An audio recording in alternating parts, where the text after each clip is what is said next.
ఏమండి ఏమండి ఏమండి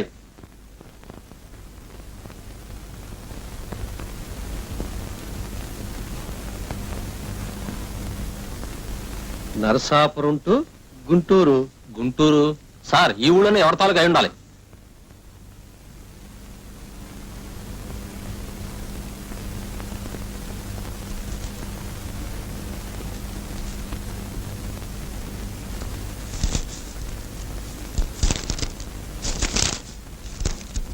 సరళ సరళ సరళ సరళ సరళ సరళ సరళ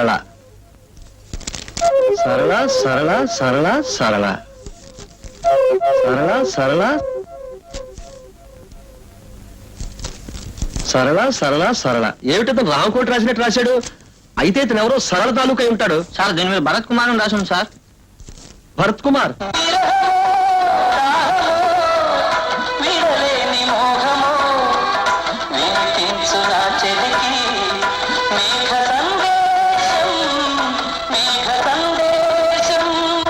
ఇప్పటిదాకా మీరు ఫిలిం గీతాలు చూశారు. ఇప్పుడు ఒక ముఖ్య ప్రకటన. ఈ ఫోటోలోని వ్యక్తి నిన్న నరసాపురం నుండి గుంటూరు వచ్చే ట్రైన్లో అపస్మారక స్థితిలో ఉన్నారు. ఆయన పరిస్థితి తీవ్రంగా ఉండటంతో రైల్వే ఆసుపత్రిలో చేర్చారు. ఆయన దగ్గర ఉన్న పుస్తకాల నిండా సరళ సరళ అని రాసి ఉండటంతో ఆయన ఎవరో సరళ అనే ఆమె కోసం ఊరు వచ్చి ఉంటారని, ఆయన డైరీ మీద రాసి ఉన్న పేరును బట్టి ఆయన పేరు భరత్ కుమార్ అయి ఉంటుందని ఊహ. ఆయన తాలూకు ఎవరైనా ఉంటే ఈ కింది అడ్రస్ లో ఆయన చూడవచ్చు. Bharat Kumar, general ward, railway ఆసుపత్రి, గుంటూరు. అడ్రస్ మరొకసారి, Bharat Kumar, general ward, railway ఆసుపత్రి, గుంటూరు. అమ్మా సుజాత, నువ్వు వెళ్ళి మీ అమ్మగారిని కిందికి రమ్మను. అలాగే డాడీ. బాబు ఈశ్వర్, నువ్వు కారు రెడీ చేయి. అమ్మా అమ్మా, నాన్నగారు మిమ్మల్ని అర్జెంటుగా కిందకి రమ్మంటున్నారు.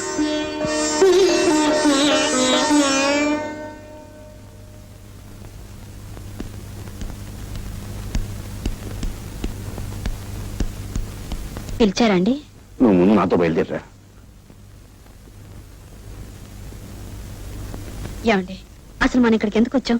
ఈ హాస్పిటల్ ఎవరున్నారు? చెప్తాను రా. డాక్టర్, ఎస్, టీవీలో చూపించిన భరత్ కుమార్ ఎక్కడున్నారు? జనరల్ వార్డ్ లో ఉన్నారు. కొంచెం దారి చూపించగలరా?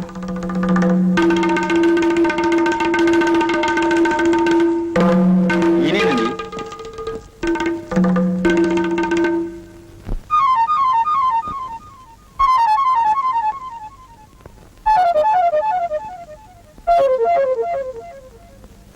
మేము రైల్వే స్టేషన్ నుంచి తీసుకొచ్చేటప్పటికే ఆయన పరిస్థితి చాలా ప్రమాదకరంగా ఉంది.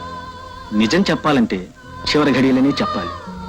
ఆయన పుస్తకాల నిండా సరళ సరళ సరళ అని రామకోటి రాసుకున్నట్టు రాసుకున్నారే తప్ప ఆయన ఎవరో, ఎందుకు వచ్చారో, ఎవరిని కలుసుకోవటానికి వచ్చారో, ఏ ఊరు, ఈ వివరాలు ఏమీ లేవు. ఆయన పుస్తకాల్లో ఎక్కడో చివర భరత్ కుమార్ అని రాసింది. దాంతో బహుశా ఆయన పేరు భరత్ కుమార్ అయి ఉంటుందని. గుంటూరు వరకు టికెట్ తీసుకున్నారు కనుక గుంటూరులో ఆయనకు కావాల్సిన వారు ఎవరో ఉండుంటారని మేము టీవీలో ప్రకటించాం. ఇప్పుడు ఆయన కోసం మీరు వచ్చారు. ఆయన మీ తాలూకేనా అండి? మీకేమవుతారు? ఆమెకి భర్త. డాక్టర్, ఆపరేషన్కి ఎంత ఖర్చు అయినా పర్వాలేదు, ఆయన బ్రతికించడానికి ప్రయత్నం చేయండి. అలాగే సార్.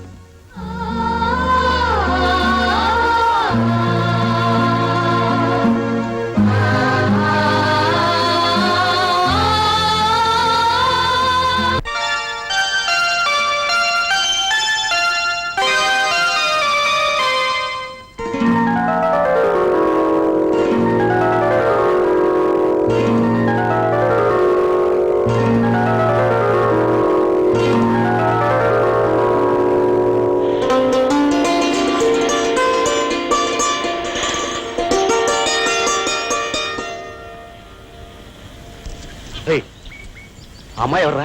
అమ్మాయా? ఓ అమ్మాయిరా. గొప్పగా చెప్పావు. అసలు ఆ అమ్మాయి ఎవరా అని? మనకు తెలియని ఒక అమ్మాయి. నువ్వు మరీ గొప్పగా చెప్పారా? ఆ అమ్మాయి ఎవరైతే ఏంటి, నీకేం కావాలో చెప్పు. ఏం లేదు, ఆ అమ్మాయి డాష్ ఇచ్చి తిట్లు తినకుండా మాట్లాడరావాలి. తిట్లు తినకుండా నేను వస్తాను గురు, కానీ చెప్పు దెబ్బలు తింటాను. ఏమి తినకుండా డాష్ ఇచ్చి మాట్లాడొస్తా. పన్ను ఎంత? 10. చెప్ప. పోని 100. చాలరా. పోని 116.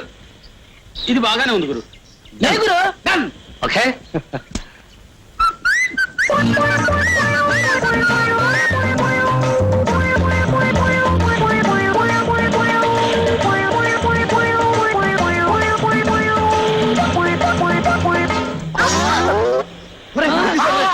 స్టూపిడ్ రాస్కెల్ ఇడియట్ ఒరేయ్ తిడుతుందిరే. బుద్ధుందా లేదా? కళ్ళు లేవు నీకు? కనపట్టలేరు? అవునండి, నాకు నిజంగానే కళ్ళు లేవు. భగవంతుడు నన్ను పుట్టినప్పటి నుంచి అంధుణ్ణి చేశాడు. ఈ అంధకారంలోనే పడి చావరాని శపించాడు. ఇలాగే నేను ప్రతిరోజు ఎవరినో ఒకరిని గుద్దుకోవడం, వాళ్ళు శపించడం నా జన్మకు అలవాటైపోయింది. నన్ను క్షమించండి. సారీ అండి, మీకు కళ్ళు లేవని నాకు తెలీదు. కావాలని చేశారనుకున్నాను. మీరు ఎక్కడికి వెళ్ళాలి? ఏది మీ చెయ్యి? ఎక్కడ? థ్యాంక్స్ అండి,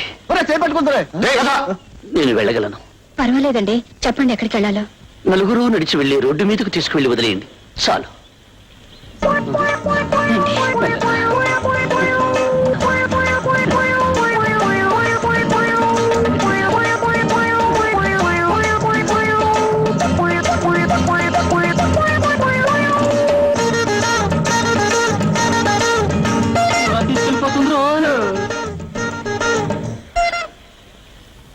ఆగండి, ఎక్కడికి వెళ్ళిపోతున్నారు? వచ్చింది వెళ్ళటానికేగా. ఎవరు అనుమతి? బాబు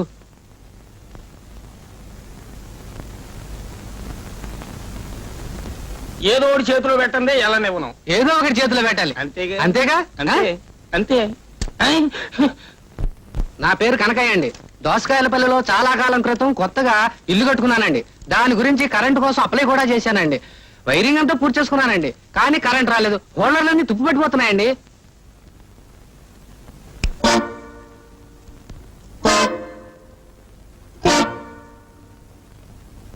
అయ్యా, మీరు కూడా పక్క టేబుల్ చూపిస్తారా, లేకపోతే ఏదైనా పరిష్కారం చూపిస్తారా? మనకి పక్క బిజినెస్ లేవు, అంతా స్ట్రైటే. నీ ఫైల్ చూసేది. అయ్యా, నా పేరు కనకయ్య అండి. నేను కొత్తగా కట్టుకున్న ఇంటికి కరెంటు కోసం అప్లై చేశానండి. వైరింగ్ అంతా పూర్తి చేసుకున్నానండి. హోల్డర్లన్నీ తుప్పట్టిపోతున్నాయి, కానీ కరెంట్ మాత్రం రాలేదండి. మీరు చెప్పేదేంటో అర్థం కావడం లేదండి. అయ్యా, మీరు ఏమంటున్నారండి? ఇలా రండి చెప్తాను. 10 రోజులు అవుతుందని చెప్తున్నారు. 10 రోజులు ఏమిటండి? 10 నెలలు అయిందండి నేను అప్లై చేసి. మీరేం కంగారు పడకండి. ఇక్కడ శాంక్షన్ అవగానే అక్కడ బల్బులు వెలిగిపోతాయి. బల్బులు ఇప్పుడు వెలుగుతాయండి? స్విచ్ నొక్కగానే. స్విచ్ ఎప్పుడు నొక్కుతామండి? ఆయన సంతకం పెట్టాలి కదా. ఆయన సంతకం ఎప్పుడు పెడతారండి? అక్కడికి వెళ్ళి తెలుసుకో.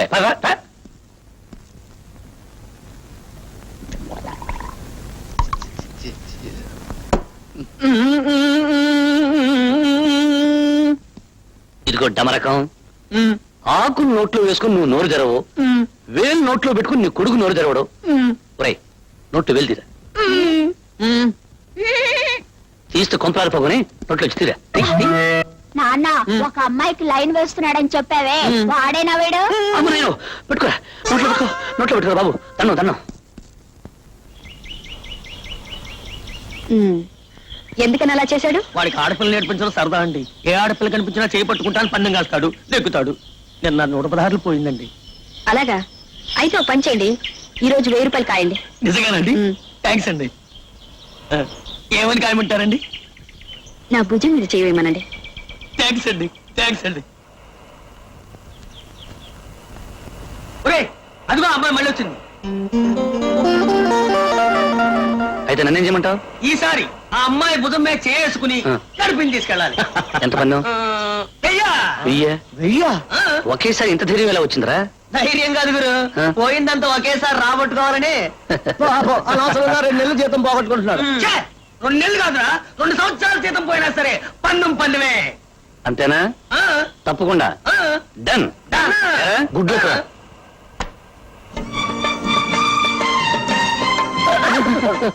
సారీ అండి. మీరా? గొంతు నేను విన్నారు. ఓ మీరా అండి నమస్కారం. నమస్కారం నమస్కారం. అదే మీరు ఎప్పుడు దారిలేని ఎడాలో తిరుగుతుంటారు? మీలాంటి ప్రేమ గుర్తులు నాకు దారి చూపిస్తారని. చూపిస్తాను చూపిస్తాను. మీరు ఎక్కడికి వెళ్ళాలి? అక్కడికి ఇక్కడికి లేదండి, ఎక్కడికైనా పర్వాలేదండి. నేను గుడికి వెళ్తున్నాను. గుడికే? మీరు వస్తారా? ఎందుకండి? దైవ దర్శనం చేసుకుంటే ఉన్న అంధత్వం పోతుందంటారు. పోతుందంటారా? తప్పకుండా పోతుంది. అయితే పదండి. భుజం మీద చేసుకోండి. ఆ. అప్పుడేమైంది? ముందుంది. ఏముంది? ముందు చూడు.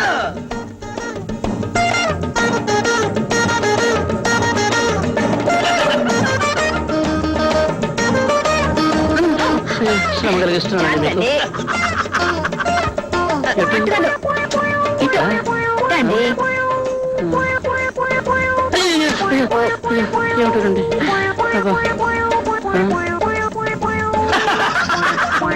వచ్చేసామండి. వచ్చేసాం. ఏమండి ఏంటండి కాళ్ళు వెళ్ళిపోయినట్టున్నాయి? ఇంతకీ ఏమిటండి ఇది? దైవ దర్శనం. 7 కొండలు ఎక్కితే గానీ వెంకటేశ్వరుడు కనిపించడు. మన కనీసం ఒక కొండనే ఎక్కాలి కదా. కదా మరి. అదే ఎక్కుతున్నాం. మెల్లిగా ఎక్కండి.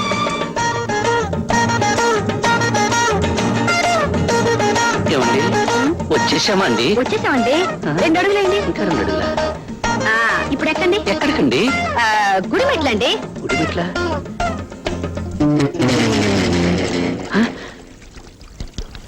ఏమండి ఇది నాకు గుడిలా అనిపించడం లేదండి. మీకెలా కనిపించింది? అదే అదే నా చెవులకు గుడి వాతావరణం వినిపించడం లేదేమిటా అని. నాకంటే కనిపించింది కదా. ఏమండి మీకు నా మీద నమ్మకం ఉందా లేదా? మీ మీద ఒట్టండి. మీకు కళ్ళు లేని మాట నిజమే కదా. అవునండి, అది మాత్రం మీ మీద ఒట్టే. అయితే వెంటనే ఒక అడుగు ముందుకు వేసి గోవిందా అనండి.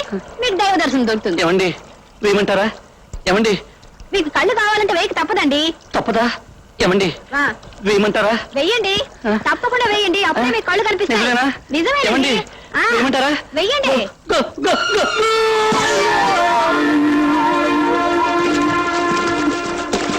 మాకు కావాలి. అయిపోయింది. నేను తీసుకున్నాను. నేను తీసుకోబోతున్నాను. ముందు నేను అడిగాను. ముందు నేను చూశాను. చూసింది ప్రతిదీ మీద అనుకుంటేలా? ఈ షాపులో ప్రతి వస్తువు అమ్మకానికి పెట్టారు. ఎవరికి ఏది నచ్చితే అది కొనుక్కుంటారు. ఇందులో ముందు వెనక ప్రసక్తి ఉంది. ఏమిటి మీరు ప్రతిసారి నా వెంటపడి వేధిస్తున్నారు? పోలీసులకు రిపోర్ట్ ఇస్తాను. మీరు పోలీసుల దాకా వెళితే నేను కోర్టు దాకా వెళతాను. దేనికి? నా పౌర హక్కులకు భంగం కలిగిస్తున్నందుకు. అది నాకు అనవసరం. ముందు నేను సెలెక్ట్ చేశాను. నేను తీసుకెళ్తాను. అది మాత్రం కుదరదు. దేన్నైనా విడిచిపెడతాను గాని దీన్ని మాత్రం విడిచిపెట్టను. కారణం ఇది తాజ్ మహల్, షాజహాన్కు ప్రేమ చిహ్నం. ఆయన ఎన్నో సంవత్సరాలు కష్టపడి ఎంతో మంది కూలీలు పెట్టి కొన్ని కోట్లు ఖర్చు పెట్టి తన ప్రేమకు చిహ్నంగా దీనిని నిర్మించి తన ప్రేయసికి బహుకరించాడు. అయితే ఇప్పుడు ఏమంటారు? నేను నా ప్రేయసికి బహుకరించాలనుకుంటున్నాను. మీరు నా ప్రేయసి కాదలుచుకున్నారనుకోండి. షటప్. Thank you. షటప్ కాదు, నేను వదిలిపెట్టి వెళుతున్నందుకు.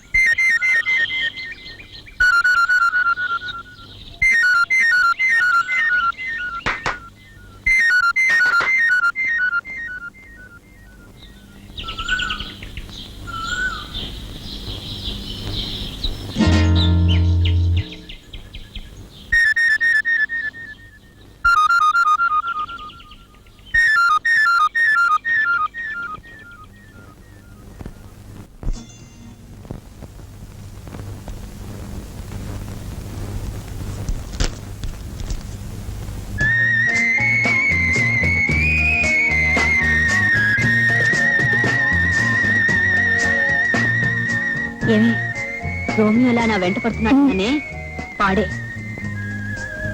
అతని సంగతి నాకు వదిలేవే, నేను చూసుకుంటాగా.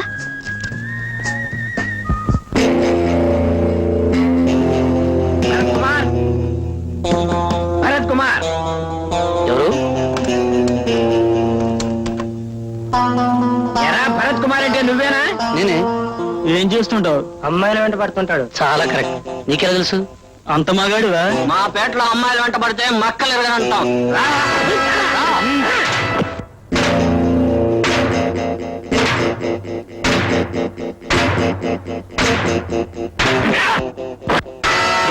రేయ్, మిమ్మల్ని ఇక్కడికి పంపింది ఆ హాస్టల్లో అమ్మాయిగా. మిమ్మల్ని ప్రాణాలతో విడిచిపెట్టాలంటే ఆ అమ్మాయి దగ్గరికి వెళ్ళి నన్ను బాగా కొట్టారని, తలకు దెబ్బ తగిలి నేను హాస్పిటల్లో జాయిన్ అయ్యానని చెప్పండి. అమ్మాయి గారు, అమ్మాయి గారు,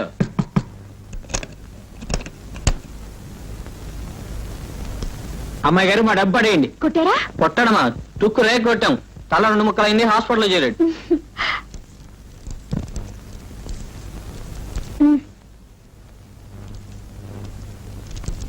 పదండ్రా.